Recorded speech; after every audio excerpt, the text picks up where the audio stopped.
Fala, Alminha, eu sou a Ana Lopes e esse vídeo é para falar sobre o sofrimento que a gente pode estar carregando lá do passado. Às vezes a gente nem se dá conta, mas está sentindo uma amargura, um pensamento repetitivo e isso causa muito sofrimento, muita dor, chegando até a se expressar no nosso corpo. E hoje você vai descobrir como que a gente alimenta esse tipo de emoção e como a gente pode se ver livre disso. Afinal de contas, só nós podemos nos curar do que nos adoece. Fica comigo, já se inscreva nesse canal e curta caso faça sentido esse assunto para você. Para você que está chegando agora, esse assunto do sofrimento do passado está no 5º capítulo do livro Novo Mundo, Despertar de uma Nova Consciência, do Eckhart Tolle, que é um livro que teve mais de 9 milhões de cópias vendidas e fala sobre assuntos muito importantes, como por exemplo esse. Agora em específico, a gente vai falar da teimosia que o ser humano tem em ficar agarrado no sofrimento, porque ter recordações do passado é muito normal, é natural, porque a gente usa como base de saber o que vai fazer lá para frente, são as nossas experiências. O que faz mal, o que é bem ruim, é a gente ser dominado pelas emoções e aí às vezes a gente fica até cego, age sem saber porque está agindo dessa forma e além de causar sofrimento nas outras pessoas, a gente causa principalmente na gente. E esse excesso de emoção pode até prejudicar o nosso corpo. Você conhece a história do monge? Me fala se você é parecido com ele. Certa vez tinham 2 monges que estavam a caminho do monastério. E aí eles lá no caminho, de repente surgiu uma mulher que estava com um traje assim muito elegante de seda, e ela estava tentando atravessar de um lado para o outro porque tinha muita lama. Um dos monges, sem pensar 2 vezes, simplesmente pegou a mulher, carregou para o outro lado, enfim. E aí eles seguiram o caminho durante mais ou menos umas 5 horas e foram num silêncio total até que um dos monges falou assim: "Você viu o que você fez aquela hora?" Ele falou assim: "Fiz o quê? Que horas?" Você ajudou aquela moça a atravessar a rua, mas você pegou ela no colo e monges não podem fazer isso é proibido." "Ué, eu só peguei essa moça de um lado e carreguei para o outro. Você ainda tá carregando essa mulher até agora, depois de 5 horas?" Isso é para mostrar como que a gente pode carregar os nossos sofrimentos. E eles não necessariamente são externados, às vezes estão lá na nossa mente. Você viu que o monge ficou alimentando aquela situação por 5 horas sem falar nada, mas ele estava carregando aquela angústia de não estar aceitando, tá achando que era errado, e só falou lá na frente ao que o outro monge já estava em paz. Ele fez algo e simplesmente deixou para trás. Você sabe como que as pessoas faziam para tratar desses pensamentos repetitivos que porventura a pessoa ficava em sofrimento constante? Antigamente não tinha os remédios que tem hoje, então muitas pessoas eram submetidas a tratamento de choque. Sim, elas levavam choque com o intuito de que houvesse esse rompimento no fluxo de pensamentos e aí por alguns instantes ela ficava em paz. Hoje em dia já existem muitos remédios que fazem essa função. Pessoas às vezes extremamente ansiosas ou que estão com quadros depressivos e ficam com esse pensamento que não para nem um instante, e isso dá uma agonia. E por causa dessa tendência humana que a gente tem de carregar as dores do passado, o autor do livro chamou de corpo de dor. E esse corpo pode surgir lá atrás, mas aí a gente vai aumentando ele à medida que o tempo vai passando. Sabe o que acontece quando a gente não enfrenta as emoções negativas?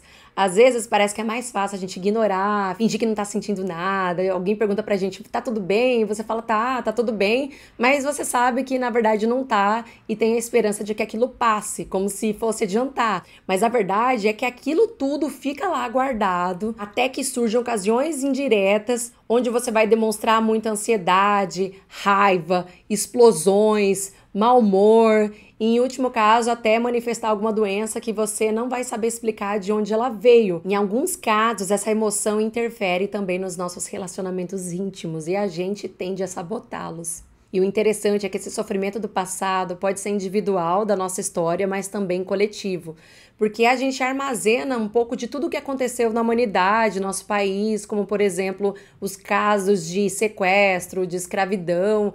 A gente fica com aquela memória coletiva e isso é despertado em alguns momentos, como por exemplo, quem nunca se mobilizou com aquela imagem emblemática de Jesus crucificado? Aquela poderia ser uma simbologia da dor, mas ao mesmo tempo é uma simbologia da transformação que pode acontecer com a gente. E aí você vai me perguntar como que esse corpo de dor se renova. E na natureza tudo é inteligente. Já viu a planta? Que ela sabe o momento de se abrir e fechar. Pois é, a gente também tem os nossos instintos de sobrevivência. Tanto que se acontecer alguma situação em que a gente precise lutar ou correr, o nosso corpo vai se mobilizar por completo. A gente vai produzir hormônios, uma descarga de adrenalina, cortisol, o que for necessário para que a gente consiga reagir e sobreviver. Acontece que tem uma diferença nessa reação que pode ser real ou imaginária. Nossa mente não sabe disso. E às vezes a gente fica alimentando pensamentos que não são reais, no sentido de que a gente precisa agir ou com fuga ou com luta.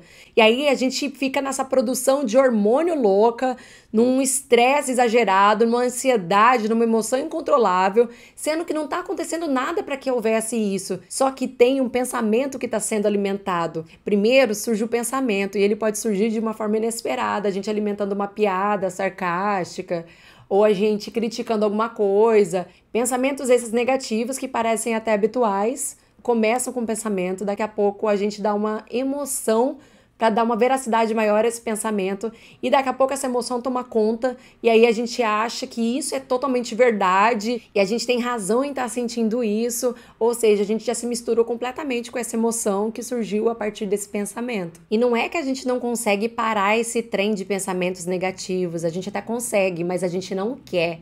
Porque a gente se vincula tanto à doença, parece que é a gente, e que é tão legítimo, que a gente tá ruim e parece que vai ficar mais ainda no fundo do poço. Quem nunca sentiu tristeza, foi lá, ligou uma música mais triste ainda e ficou lá no fundo do poço, sentindo dó de si mesma. Pois é, a gente faz isso porque a gente acredita que aquilo é legítimo, aquela é a nossa verdade. Então a gente se agarra naquilo. E pode ser que a gente fique horas e até dias nessa emoção, e aí depois ela passa, parece que não aconteceu nada, mas na verdade ela deixou rastros. A sua imunidade vai estar mais baixa, você vai estar suscetível a outros tipos de doença, isso porque a gente fragiliza o nosso corpo com esse tipo de emoção. O principal para você entender sobre esse sofrimento do passado é que a gente tem esse corpo de dor e ele pode estar num estado adormecido. Sabe quando você tá com aquele sono leve? E aí pode vir uma pessoa só encostar em você ou fazer um barulhinho e você já acorda? Com a gente é a mesma coisa. Esse corpo de dor fica lá só esperando algum estímulo para que ele acorde e aí a gente consiga se vincular, sentir mais dor ou também fazer com que os outros sintam nossa dor. Você já viu uma pessoa que ela é tão infeliz e aí ela começa a reclamar e falar tantas coisas ruins que você começa a se sentir mal? Pois é. É como se ela compartilhasse aquela infelicidade dela. E o lugar mais fácil da gente alimentar esse corpo de dor é na família.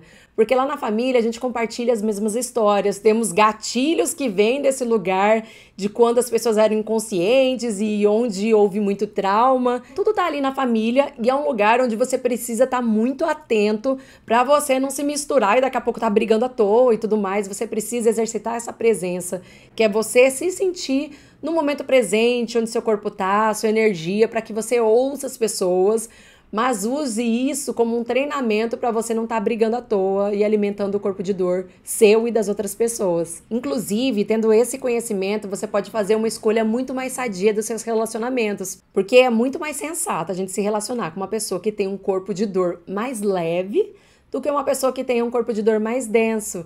E aí você vai me falar, nossa, mas eu tenho um corpo de dor muito denso, eu tô lascado, aqui eu não vou me resolver.